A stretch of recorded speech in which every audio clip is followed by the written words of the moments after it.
எல்லாருக்கும் வணக்கம். இன்றைக்கி நம்ம இந்தியாவில் பல இடங்களில் ஸ்டூடெண்ட்ஸ் எல்லாம் ப்ரொடெஸ்ட் பண்ணிகிட்டு இருக்கிறது நம்ம எல்லாருக்குமே தெரியும். அந்த போராட்டத்துக்கு என்ன காரணம், அந்த போராட்டம் பண்ணுற ஸ்டூடெண்ட்ஸ் என்ன டிமாண்டுக்காக போராட்டம் பண்ணுறாங்க, கரண்ட் ஸ்டேட்டஸ் என்ன, இதெல்லாம் தான் நம்ம இந்த வீடியோவில் ரொம்ப சிம்பிளாக தெரிஞ்சுக்க போகிறோம். நான் உங்களுக்கு பேசுனா வாங்க வீடியோக்குள்ளே போகலாம். நம்ம நாட்டில் எம்பிபிஎஸ் படிக்கணும்னா அதுக்கு என்ட்ரன்ஸ் எக்ஸாம்னு ஒன்று எழுதணுங்க. அந்த எக்ஸாமுக்கு பேர் தான் நீட். இந்த வருஷம் நடந்த நீட் எக்ஸாமில் முறைகேடுகள் நடந்திருக்கிறதா குற்றச்சாட்டுகள் எழுந்திருக்குங்க. மே 3 நடந்த நீட் எக்ஸாமுக்கு அப்புறம் கொஸ்டின் பேப்பர்ஸ்லாம் லீக் ஆகிருக்குன்னு விசாரணையில் கண்டுபிடிக்கப்பட்டிருக்கு. அதனால் எழுதின எக்ஸாம்லாம் கேன்சல் பண்ணிவிட்டு எக்ஸாம் எழுதணும்னு தேர்வாணையம் அறிவிச்சிருக்காங்க. இதை கேட்ட பல ஸ்டூடெண்ட்ஸ் பயங்கரமான டிப்ரெஷனுக்குள்ளே போயிருக்காங்க.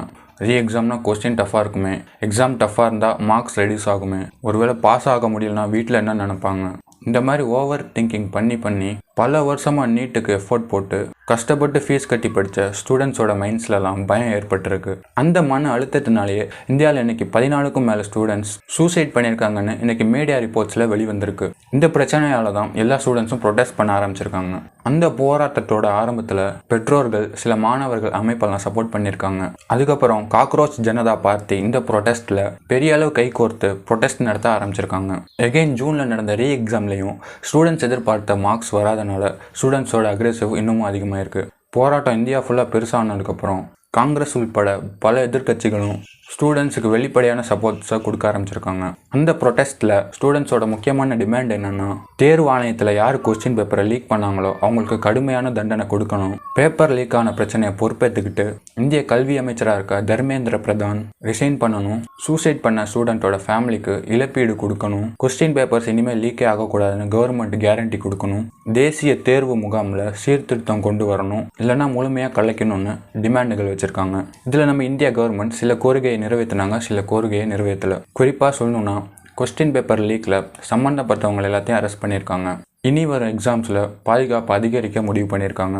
சூசைட் பண்ண ஸ்டூடெண்ட்டோட ஃபேமிலிக்கு நிவாரணங்களை வழங்குறதுக்கு கொள்கை ரீதியான ஒப்புதல்களை கொடுத்துருக்காங்க.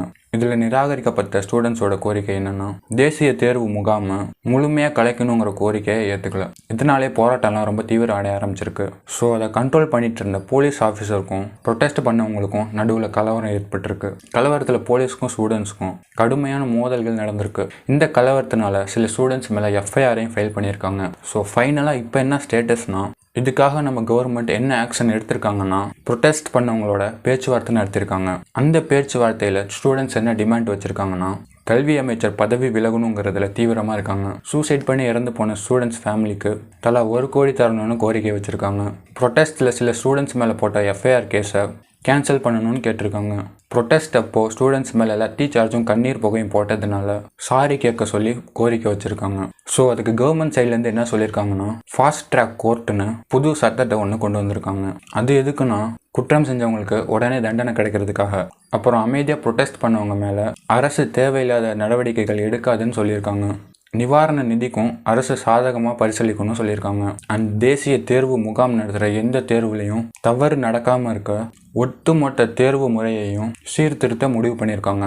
ஸோ இந்த நடவடிக்கைகள்லாம் எடுக்கப்பட்டிருந்தாலும் கல்வி அமைச்சர் தர்மேந்திர பிரதான் ராஜினாமா கோரிக்கையை அரசு ஏற்றுக்கிற வரைக்கும் ப்ரொடெஸ்ட் தொடரும்னு சொல்லியிருக்காங்க. ஸோ இதான் கைஸ் இப்போ வரைக்கும் கிடைச்ச அப்டேட்ஸ். ஒரு கொஸ்டின் பேப்பர் லீக் விவகாரம் இப்போ கல்வி அமைச்சரோட பொறுப்பு வரைக்கும் பெரிய அரசியல் விவகாரமாக மாறி இருக்கு. அவர் ரிசைன் பண்ணுவாரா இல்லையான்னு ஃப்யூச்சரில் தான் தெரியும். ஸோ நீங்கள் என்ன நினைக்கிறீங்கன்னு கமெண்ட்டில் சொல்லுங்கள். இது மாதிரி ஹிஸ்ட்ரி, சயின்ஸ், சோஷியல் அஃபேர்ஸ், இன்னோவேஷன்ஸ்லாம் பற்றி தெரிஞ்சுக்கணும்னு நினச்சிங்கன்னா ப்ரோப் வாக்கர் சேனலை சப்ஸ்கிரைப் பண்ணிவிட்டு நம்ம ஃபேமிலியில் சேர்ந்துக்கோங்க. மீண்டும் ஒரு ட்ரூ ஸ்டோரியோட சந்திக்கிறேன். நன்றி.